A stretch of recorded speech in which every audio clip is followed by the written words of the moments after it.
It was Christmas Eve, 1883. The earth lay shrouded in impenetrable darkness.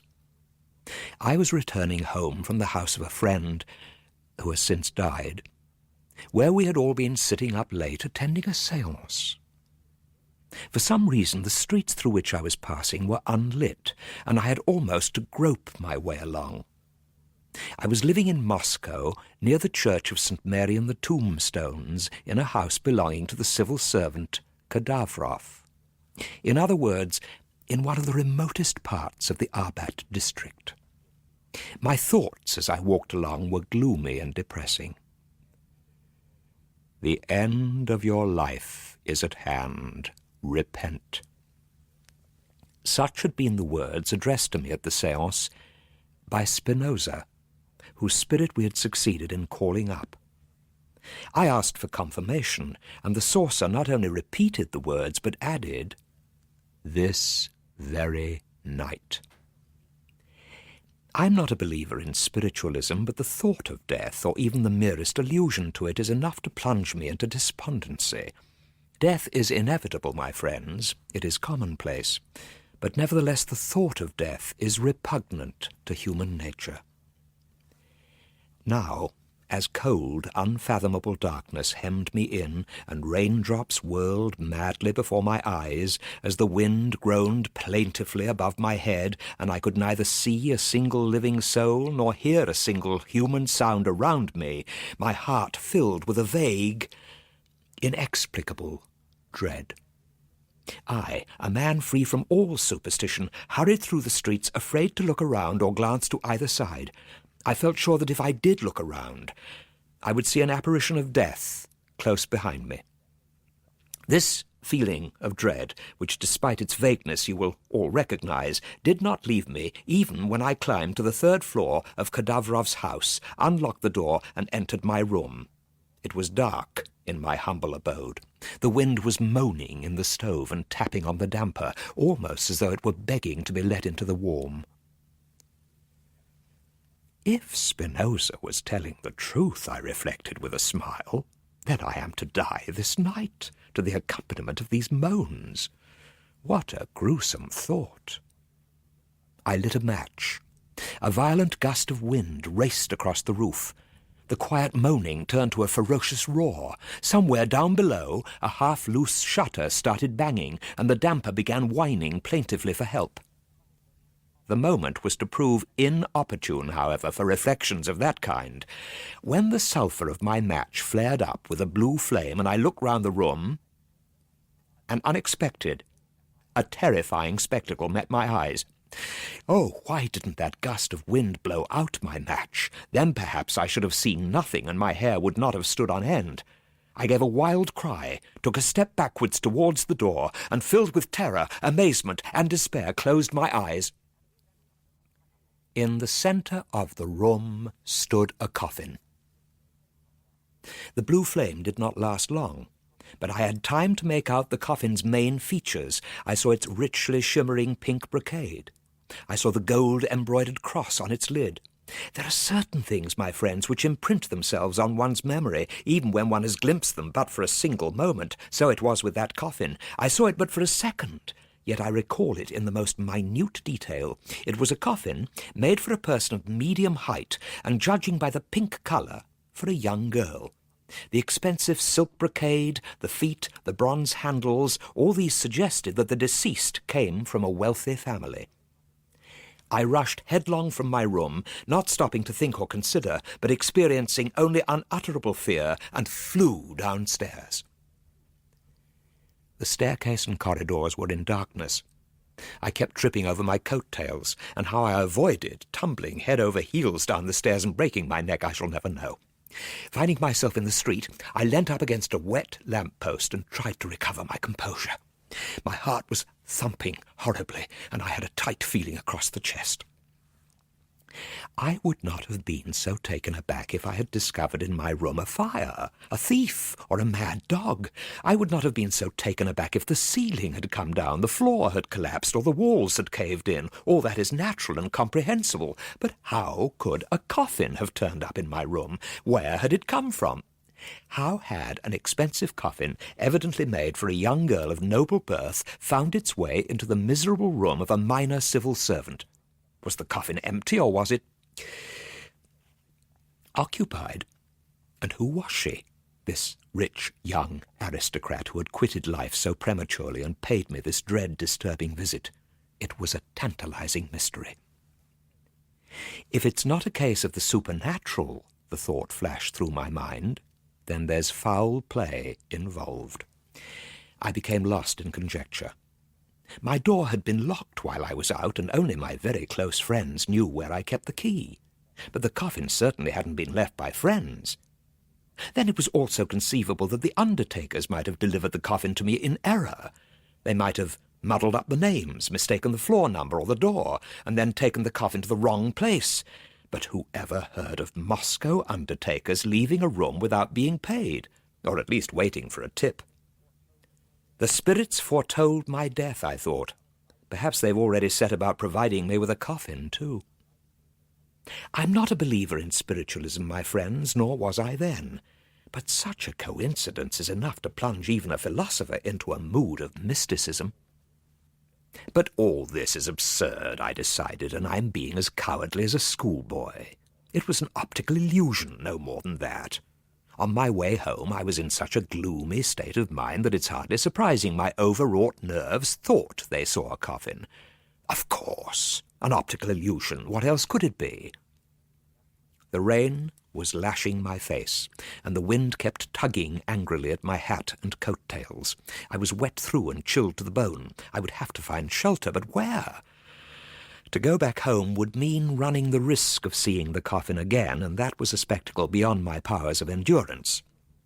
Not seeing a single living soul, or hearing a single human sound around me, left alone in the company of a coffin, which perhaps contained a dead body, I might easily lose my reason.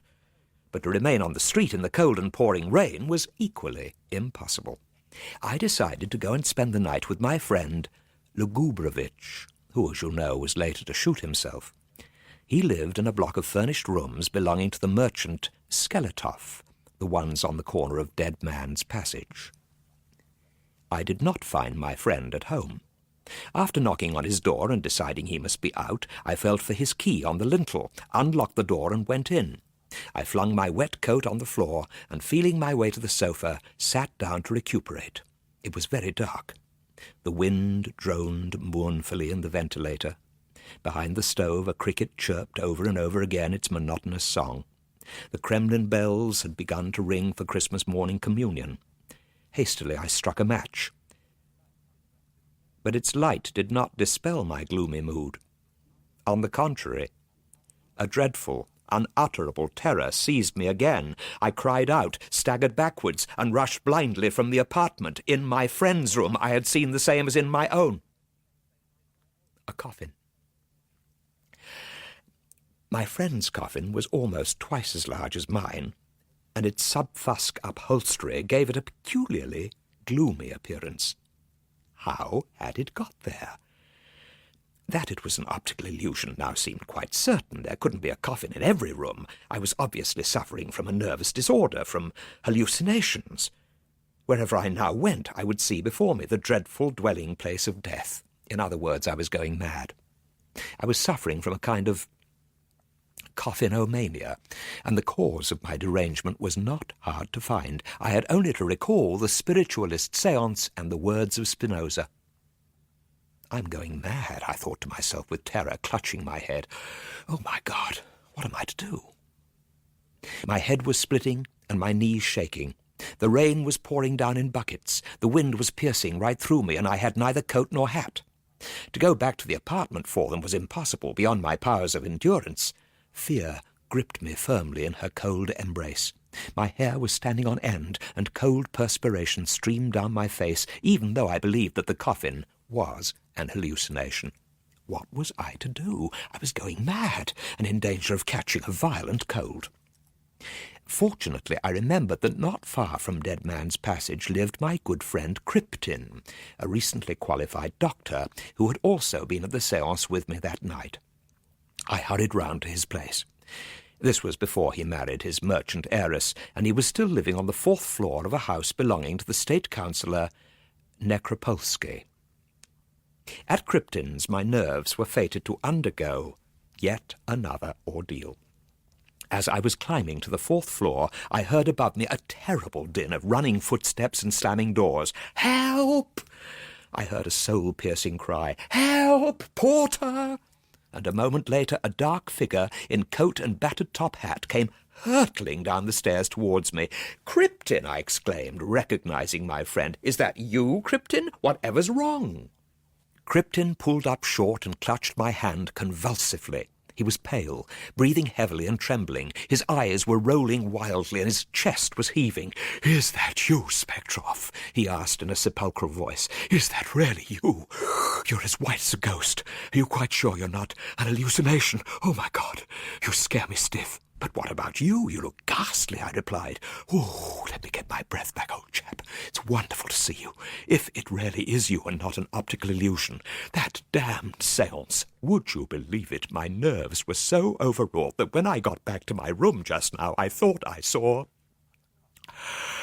a coffin." I could not believe my ears and asked for confirmation. "A coffin?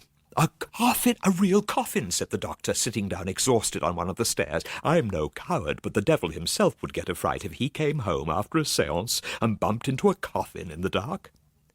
Stumbling and stammering, I told the doctor about the coffins I had seen. For a moment we gazed at each other, our eyes popping and our mouths gaping in astonishment. Then, to make sure we were not seeing hallucinations, we began pinching each other. "Oh, yes, we both feel pain," said the doctor, "which means that we're not asleep and seeing each other in a dream, and that means the coffins, mine and yours too, are not optical illusions, but really do exist. So what's your next move, old man?" After standing for a solid hour on the cold staircase and losing ourselves in conjecture and surmise, we were chilled to the bone and made up our minds to cast aside cowardly fear and wake up the floor porter in order to return with him to the doctor's room. This we did. On entering the apartment, we lit a candle, and there, indeed, we saw a coffin, covered in white silk brocade with a gold fringe and tassels. The porter crossed himself reverently. "Now we can find out," said the doctor, pale-faced and trembling all over, "whether this coffin is empty or inhabited." After an understandably long period of indecision, the doctor bent over and, gritting his teeth in dread and anticipation, wrenched off the lid of the coffin. We looked inside, and the coffin was empty. There was no dead body. But we did find a letter, which read, "My dear Kryptin, as you know, my father-in-law's business has been going from bad to worse. He's up to his neck in debt. Tomorrow, or the day after, they're coming to make an inventory of all his stock, which will deal the death blow to his family and mine, and to our honor, which is dearer to me than anything. At our family conference yesterday, we decided to hide everything precious and valuable. As my father-in-law's stock consists entirely of coffins, he is, as you know, a master coffin maker, the best in town, we decided to hide away all the best coffins. I appeal to you as a friend to help me save our fortune and our honor. In the hope that you will assist us in preserving our stock, I am sending you one coffin, old chap, with the request that you keep it until it is required. Without the help of our friends and acquaintances, we shall certainly perish. I hope this is not too much to ask, especially as the coffin will not be with you for more than a week.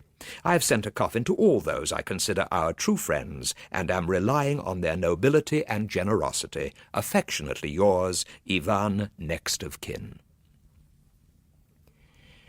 For 3 months afterwards, I was under a specialist in nervous disorders, whilst our friend the coffin-maker's son-in-law not only saved his honour and his stock, but set up a funeral parlour and deals in memorials and tombstones.